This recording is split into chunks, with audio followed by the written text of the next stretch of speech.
मी 2 वर्षाला हाताळतो. मी नुसतं दिलं इमानदारी, फक्त कोणाच्या रुपयाला हात लावला नाही, कुणाचं पद घेतलं नाही. मला आणखीन गरीब विसरा नाही. एके हाकीवर मुंबई म्हणलं की मुंबई, जाम म्हणलं जाम, नको म्हणलं की मागे. ही परिस्थिती सत्य तर सांगतो मी. आणि माझ्या बोलण्यातली तळतळे सांगतो तुम्हाला की माझ्या गरीबाच्या लेकराला द्या. आणि ते डगर घेऊन नसत्याला हमेशा.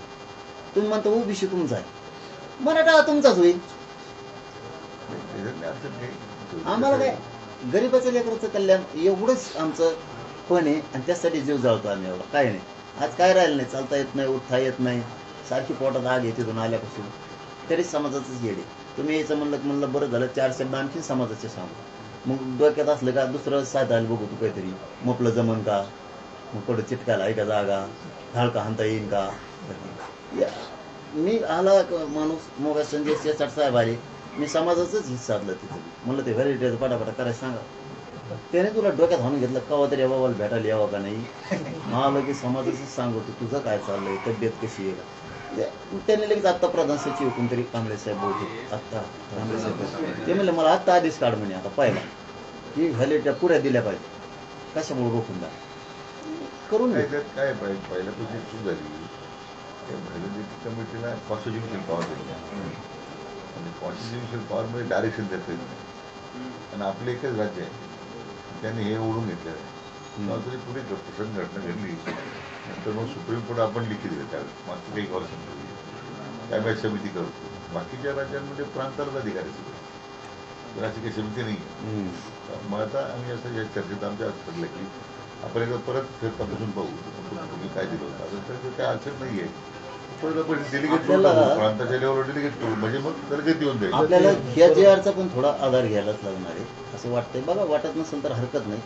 आपल्या नागपूरच्या पंजाब देशपांडे साहेबांनी ज्यावेळेस दिलं होतं त्या JR पण आधार शक्य वाटलं तर म्हणतो मी. फक्त माहिती द्यायला होतं आम्ही तुम्हाला, शक्य वाटलं तर.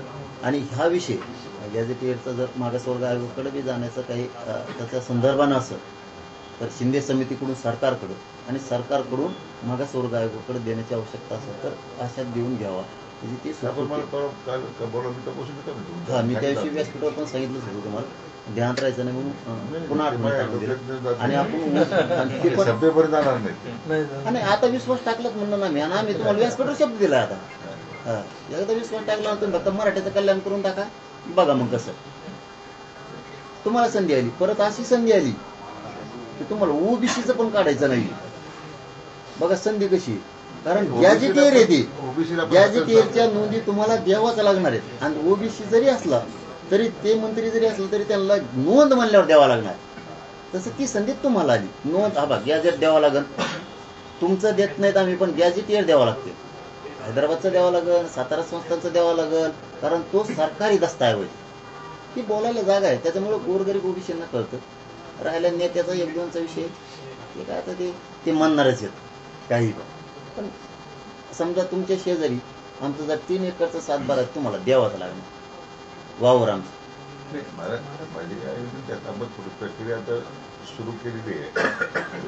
म्हणजे हे कसं शब्दामुळे आपण कोण येता येईल आपण करू.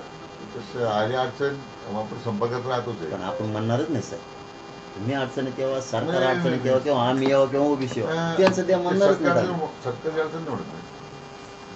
प्रक्रियेमध्ये काही वाटलं एखादा टेक्निकल मुद्दा तो आपल्याला रिझॉल्व्ह करता येईल. चालतं